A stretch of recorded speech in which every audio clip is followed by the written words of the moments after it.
Hi, I'm Corey Deuel. I'm here to talk to you a little bit about the break playing 8-ball. And for me, I feel there's two really solid breaks. This one's very successful, breaking from the middle of the table, hitting the one squarely on the nose. I don't like to go straight from the middle. I'd like to put it over just a little bit.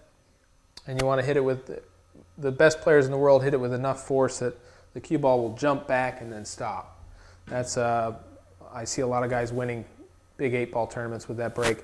Another break I like to hit is from the side rail, second ball, hitting the second ball, and a lot of times you'll make the 8-ball doing that.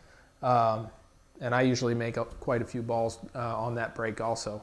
But I'll walk you through how I hit these breaks, and I'd say this one from the middle, you want to hit the cue ball on a descending blow. So you don't want your cue too level.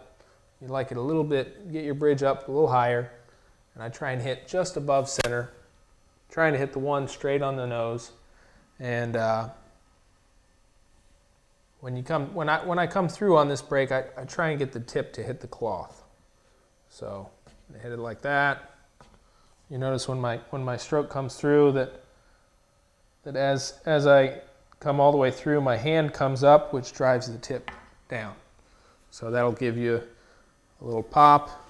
Cue ball should come up in the air, land just before the one, hit the one, come back here and stop if you have enough power to do that. I see a lot of guys doing that break.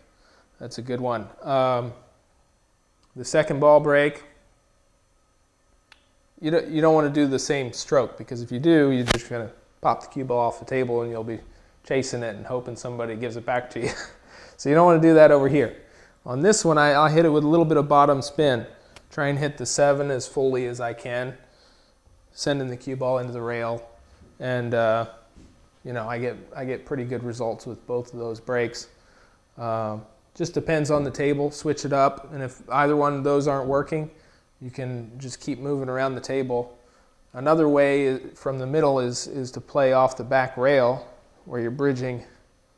You bridge with your bridge off the back rail. I like that break also, and pretty much the same mechanics on that one. But okay, so when we're breaking from the middle and we're hitting it a little bit on descending blow, the cue ball jumps, hits the one ball, and then the cue ball bounces. So the one's going to bounce a little bit, and these two balls, a lot of times they'll go on the side. So that's my theory for breaking from the middle here. And I see a lot of players doing it, and they're making balls. So it's working pretty well. As far as this break, the balls that you'll expect to make is a lot of times I can make the 8. The 8 will go in the side. Ball will come up from the bottom rail into it, make it. And sometimes I'll make this ball go in the corner sometimes, and I think one goes up this way. Sometimes the 4 will go cross-side. Sometimes I'll make those. But yeah, just you get a little bit more clutter with the second ball break. The balls will all sit on this side of the rail. But if you're confident that you can run out from there, or you're a very strategic player, then that second ball break is a little better for you.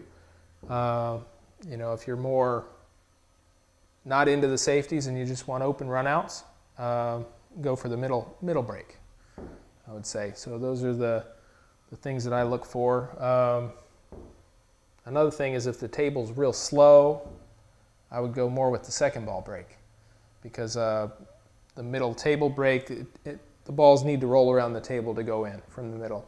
So hopefully it helps you out. All right, well, if you guys liked what I had to say here, check out my School of Pool DVDs, and you can go to schoolofpool.com, and I'll have some other videos on there for you, and hope you like it. Thank you.